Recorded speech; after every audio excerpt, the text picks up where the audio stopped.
I'm Mark Pinion, and today I will be discussing the behavior and motion of falling objects. To study this motion, I chose to drop a bag of candy. An important thing to note is that my camera angle is slightly tilted, meaning there is some distortion in distances, which causes slight inaccuracies in measurements and data. Also worthy of note is the positioning of my axes. They are tilted so that the path of the bag better follows the y-axis. Using data from Tracker, I created a graph to show the bag's y displacement versus time, which corresponds to the blue curve. The orange curve pictured above is representative of a computer simulation of my bag falling, but with gravity acting as the only force. The silver curve is representative of a simulation including both drag and gravity as forces. This curve better matches the experimental data, but discrepancies are still present due to sources of error like the viewing angle mentioned earlier.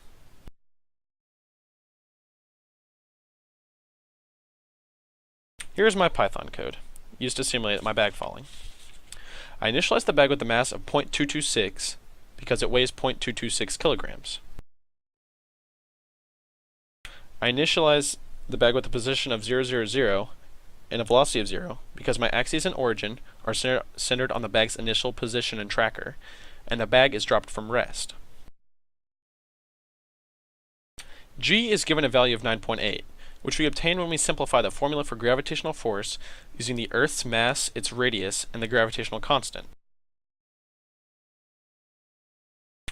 Simplifying these constants, we get the formula for gravitational force becomes equal to 9.8 times the mass of the second object.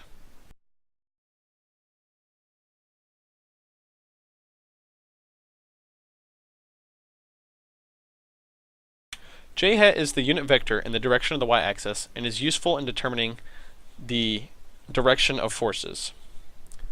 B is the proportionality constant used to calculate drag force. I determined the value of B by trial and error until the simulation yielded results close to my experimental data. My time on my while loop is 0.542 seconds because that is how long it took the bag to fall in my video. W is the weight force or gravitational force in the bag, and we get this by multiplying the mass times g from earlier, 9.8, and negative j hat because that is the direction of the force. Fd represents drag force, or air resistance, and it is calculated by multiplying the negative of the proportionality constant b by the velocity. Weight and drag force combined create a net force, which causes an acceleration of the bag, which we can see through the application of Newton's second law in the next line of code. Since Fnet is non-zero, the velocity will change, meaning there is acceleration occurring. This acceleration is due to the negative net force comprised of gravitational pull and drag force. In the last section of code, we want to visualize the drag force and gravitational force in the form of arrows. In order to make them visible, however, we must multiply through by a scalar. I obtain this scalar by dividing the desired length of my arrow, 2 meters, by the weight in newtons of my bag of candy.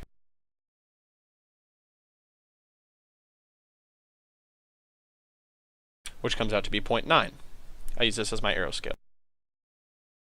The magnitude of the yellow arrow, gravity, is much larger than that of the blue arrow, representing drag, which is why Fnet is negative and the acceleration is as well.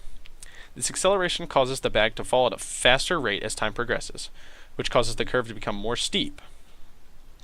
This curve and the ones shown earlier in Excel show how a falling object experiencing a non-zero net force causes acceleration, which in turn will cause a nonlinear displacement versus time plot.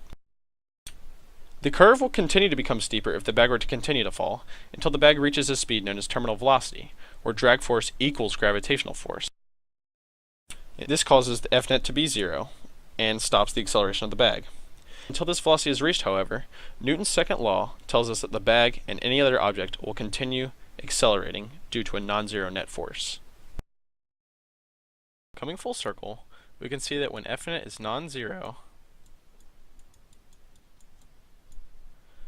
Newton's second law shows us that there will be a change in velocity from the initial to the final, meaning acceleration has occurred.